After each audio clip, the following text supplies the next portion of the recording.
আসসালামু আলাইকুম। ইদানিং অনলাইন প্ল্যাটফর্মে আমার নামে অনেক মিথ্যা প্রচারণা চলতেছে, সেই বিষয়ে আমি কিছু বলতে চাই।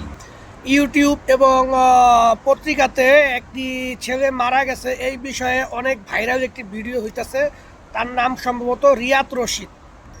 তো রিয়াদ রশিদের পরিবার যেইভাবেই হোক, আমার এক ফ্রেন্ড, এক ফেসবুক ফ্রেন্ডের কাছ থেকে আমার নাম্বারটি কালেকশন করে এবং তারা আমাকে হোয়াটসঅ্যাপে ফোন দেয়।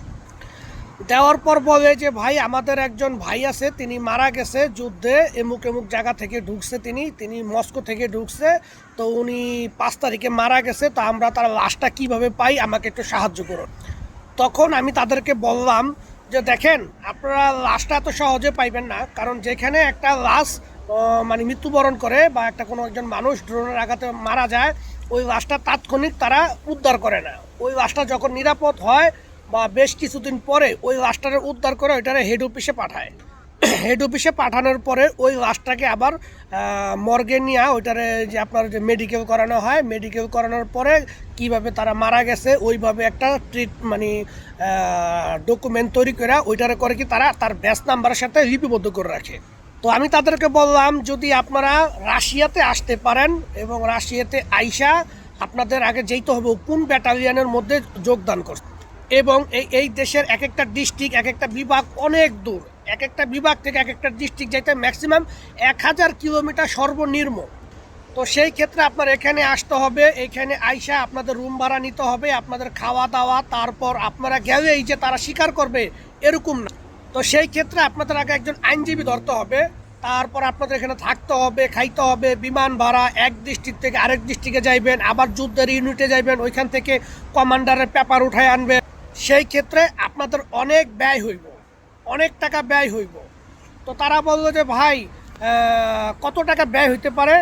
আমি বলতে দেখেন, এটা একটা লং প্রসেস, 6 মাসের লং প্রসেস। এই লং প্রসেসের মধ্যে আপনার ম্যাক্সিমাম 30 থেকে 40 লক্ষ টাকা ব্যয় হইব, কারণ আপনার এখানে প্রায় 6 মাস থাকতে হবে। এই দেশে রুম ভাড়া আপনার 40-50 হাজার রুবল, তারপর থাকা খাওয়া সব উচ্চমানের। শুধু তাই না, আপনারা রাশিয়ান ভাষা জানেন না, সেই ক্ষেত্রে আপনাদের একজন লোক নিয়োগ করতে হবে যিনি কিনা রাশিয়ান ভাষা জানে। তাই সেই ক্ষেত্রে আপনি ওই ব্যক্তিটা আপনার সাথে কাজ করবে। ওই ব্যক্তি অন্য জায়গায় কাজ করে তিনি ম্যাক্সিমাম 3 লক্ষ টাকার উপরে স্যালারি পায়, কিন্তু সে যদি তার চাকরি ছাইড়া দিয়ে যদি আপনার এখানে কাজ করে একজন অনুবাদক, তাহলে সে অবশ্যই অবশ্যই আপনার কাছ থেকে 3 লক্ষ টাকা চাইবে এবং ওই ব্যক্তির আপনার সাথে থাকবে, খাইবে, সব কিছু আপনার ক্ষতিপূরণ দিতে হইব, তার সম্পূর্ণ ব্যয় ভার আপনার নিতে হইব। তারপর আপনি এক ডিস্ট্রিক্ট থেকে আরেক ডিস্ট্রিক্টে যাইবেন, সেই ক্ষেত্রে বিমানের ভাড়া আছে। বিমানের ভাড়া ধরেন আপনার $500, $600, $700 এরকম করে। তো সেই ক্ষেত্রে আপনি যাইবেন আসবেন, যাইবেন আসবেন, অফিসাররা বলবো আজকে না কালকে আসেন, কালকে না পরশুদিন আসেন, আপনার এই ডকুমেন্ট নাই, ওই ডকুমেন্ট নাই, এইভাবে আপনার অনেক দিন পার হইব। কিন্তু আপনার কিন্তু মানে জিনিসটাকে সাকসেস করার জন্য আপনার যাইতে হবে, আসতে হবে, সেই ক্ষেত্রে আপনার অনেক টাকা ব্যয় হইব। তারা বললো অনুমানিক কত ব্যয় হইতে পারে। আমি বলছি দেখেন, আপনাদের অনুমানিক আপনি ধরে নেন 30 থেকে 40 লাখ টাকা আপনাদের ব্যয় হইব। তখন তারা বললো যে ভাই, আমরা তো ভাষা জানি না, কই যাইতে হইব, কী করুম, তো আমি তো বুঝি না, তো আপনি আমাদেরকে সাহায্য করেন। আমি তারা বললাম যে ভাই দেখেন, আমি তো সেনাবাহিনীতে জব করি, আমার এখানে একটা বেতন আছে, সেনাবাহিনী আমার এমনি ছাড়বে না। তারপর আমি এইখান থেকে গিয়ে আমি আরেক জায়গায় যাবো, এটা আমার পক্ষে সম্ভব না।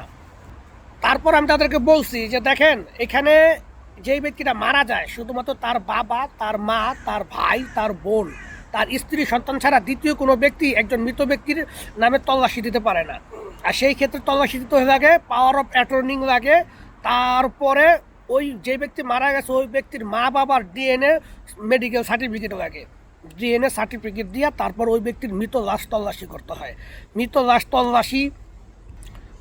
তল্লাশি করলেই হয় না, তারা কিন্তু আপনাকে জায়গা দিবে না, হ্যাঁ, তারা স্বীকার করবে না। তো এই স্বীকার করার জন্য আপনার আবার আইনজীবী নিয়োগ করতে হইব। ওই আইনজীবী কি ভাই বিনা কারণে কোনো মানুষের পিছনে খাটবে? বাংলাদেশের আইনজীবী দেখলে বুঝেন না, এদেশের আইনজীবীরা কি আপনাকে নিজের পকেটের খরচা দিয়ে কি আপনার পিছনে দৌড়াইব? তো এই এভরিথিং সমস্ত একটা খরচের উপর ভিত্তি করে বিমান ভাড়া, থাকা, খাওয়া, 6 মাস এখানে থাকতে হবে, 6 মাস পরে আপনি লাস্টারের প্রসেসিং করবেন, এত সহজ না ভাই। তো এই কথাগুলো আমি বলছি যে আবার ধরে রাখেন 30 থেকে 40 লক্ষ টাকা আপনাদের ব্যয় হইব। হ্যাঁ, এই কথাটা তারা করছে কি অনলাইন প্ল্যাটফর্মে নিয়ে প্রচার করছে। এবার বলেন, বাঙালি রেখে আমি উপকার করুম, জানা সত্ত্বে উপকার করুম, আপনি বলেন?